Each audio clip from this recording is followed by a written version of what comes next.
Hai Sobat Peta, jumpa lagi dengan saya Edward. Hari ini kita melakukan review lagi ke salah satu perumahan yang sudah pernah kita review, yaitu di perumahan Givenchy One yang dibangun oleh developer Wiraland.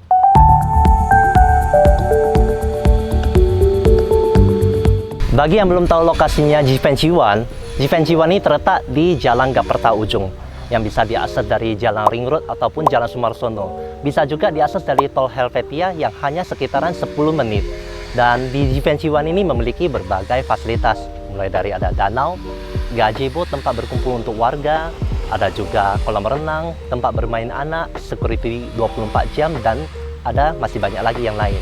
Nah, kali ini kita akan melakukan review lagi untuk tahap barunya, yaitu tahap keempat yang bernama Kenjo The Living of Now. Sejak pandemi kemarin, kebiasaan hidup kita totally berubah. Mulai dari kita lebih sering mencuci tangan, menjaga kebersihan, menghindari kerumunan, bahkan juga ada sebagian yang bekerja dari rumah. Kenjo The Living of Now didesain untuk keadaan saat ini, yaitu rumah post-pandemi. Dapat dilihat dari bagian tampak depannya aja sudah beda. Rumah ini memiliki tangga besar untuk naik ke lantai 2, dan juga ada 2 pintu kecil lagi di bagian bawahnya. Sebelum kita sampai ke sana, saya akan melakukan review untuk di bagian depannya dulu. Rumah ini memiliki 3 lantai. Dengan kondisinya luasnya adalah 7 x 13,5. Di bawahnya dapat memuat 1 mobil untuk carportnya, dan atasnya sudah dicor sedemikian rupa sehingga kita tidak membutuhkan kanopi lagi. Dan dari bagian bawahnya, di sini ada 1 area yang bisa kita gunakan untuk menaruh sepatu kita. Jadi sepulang dari rumah, kita bisa menaruh sepatu kita di sininya. Dan seperti yang tadi saya sebutin, ada 2 pintu, satu yang di sebelah kiri tadi, dan juga ada 1 pintu yang dari sini. Saya akan jelasin dari bagian dalamnya.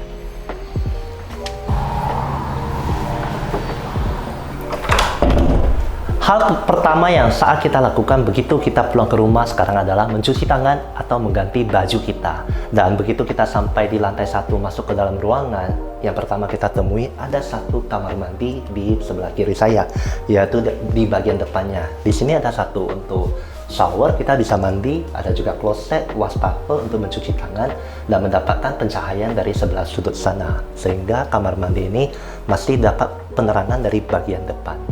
Dan begitu kita masuk rumah, biasanya yang kita temui itu adalah ruang keluarga atau tempat berkumpul.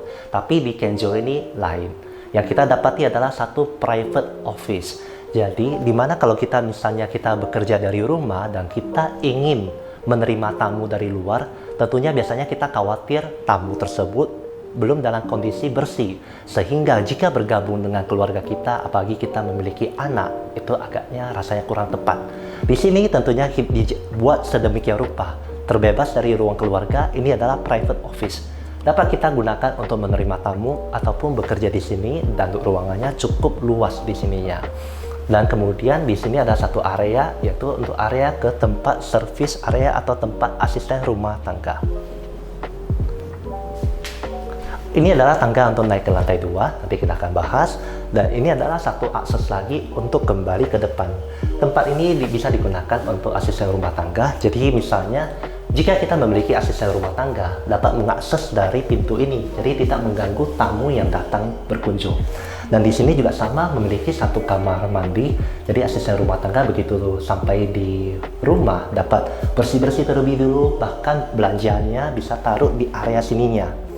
Dan nanti untuk di area sini adalah untuk kamar tidur untuk asisten rumah tangga ini.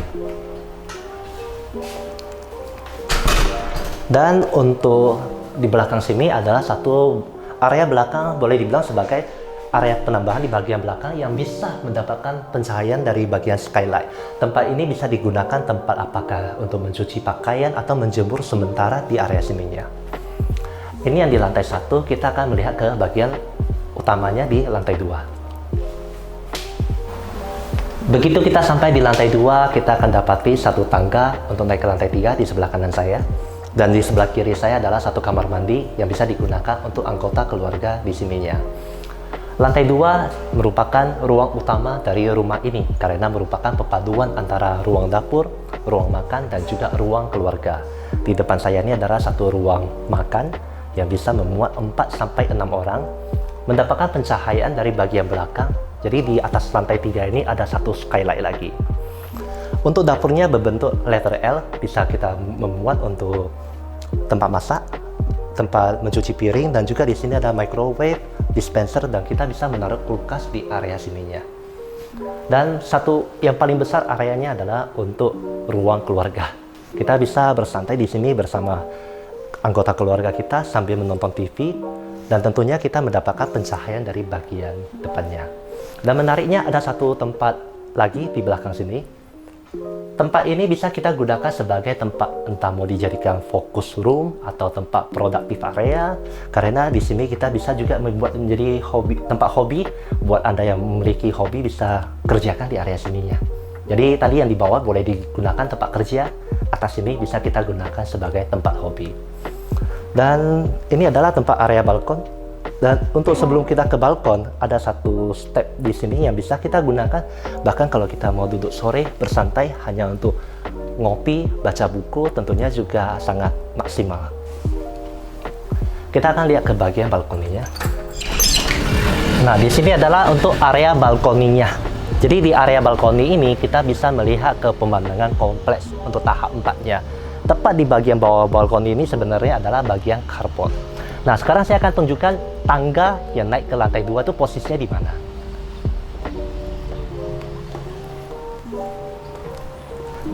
Jadi misalnya kalau kita punya anggota keluarga yang ingin berkunjung, apakah itu papa mama kita ingin datang, tentunya bisa melewati dari bagian depan sini, yaitu di bagian ininya. Jadi untuk pintu show unitnya di sini sudah dilengkapi dengan smart lock. Dari sini kita akan menemukan satu tangga. Jadi ini adalah tangga yang tadi kita tunjuki waktu di bagian bawah. Tangga ini langsung masuk ke sininya. Jadi kalau misalnya kita adalah pemilik rumah ini, kita tidak mesti melewati di bagian bawah. Kita bisa langsung mengakses ke ruang utama di sini.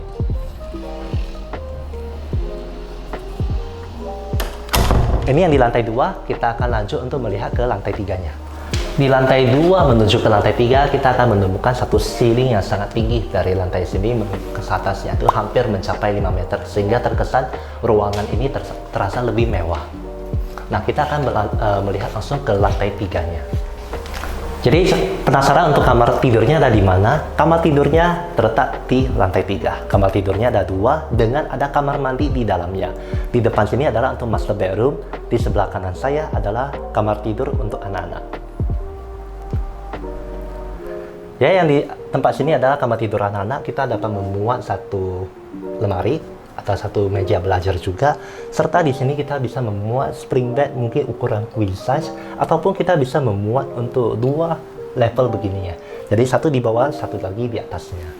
Dan juga memiliki satu kamar mandi lagi di bagian belakang sini. Di sini tentunya sudah sedemikian rupa, bisa untuk mandi, kloset, dan juga wastafel di area sininya. Dan juga untuk di show unit ini ada satu pembuatan di bagian belakang yang dimana kita bisa melakukan akses ke lantai 3, apakah kita ingin, lantai 4 maksud saya, apakah kita ingin menaruh tangki air dan sebagainya.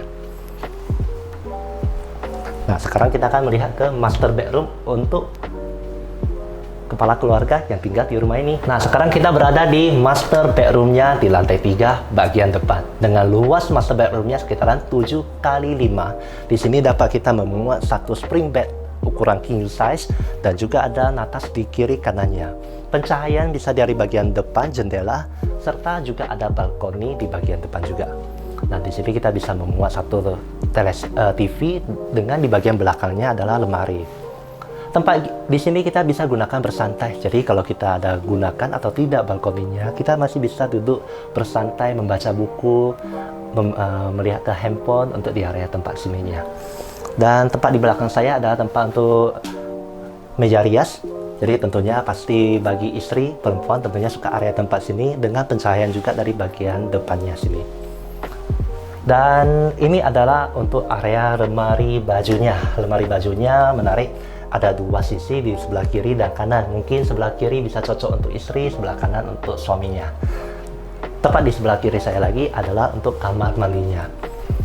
Kamar mandinya ukurannya cukup pas. Di sini kita ujung sebelah sana kita bisa gunakan untuk shower dan juga sini kloset, dan di sini adalah tempat wastafelnya. Ini aja yang di lantai 3, kita akan lanjut ke bagian kesimpulan.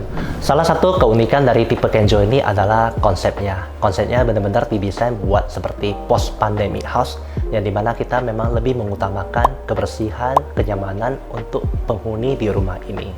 Nah, yang kedua tentunya, walaupun kita tahu kamar tidurnya hanya 2+1, 2 untuk kamar tidur yang penghuni dan 1 lagi untuk asisten rumah tangga, tapi memiliki 2 ruangan tambahan. Jadi itu ruangan bisa digunakan sebagai tempat private office, dan 1 lagi adalah 1 tempat productive room yang bisa kita gunakan sebagai hobby room. Dan tentunya dengan luasan begini, saya merasa ini terasa sangat lempang di dalam rumah ini, terutama di lantai 2-nya. Begitu kita masuk ke lantai 2-nya, kita dapati 1 tempat yang benar-benar kita bisa berkumpul bersama keluarga. Kalau di lantai 3 memang khusus didesain buat untuk tidur, di lantai 1 kita didesain untuk kerja. Untuk harganya mulai dari 2 miliaran. Untuk detailnya nanti bisa download di link di bawah ini, nanti kita akan lampirkan seperti e-brosur dan juga price listnya. Sekian video kita kali ini, jangan lupa like, share, subscribe YouTube channel kita Peta Rumah, dan terima kasih kepada Wiraland yang sudah memberikan kita kesempatan untuk melakukan review di So Unit ini. Sampai jumpa.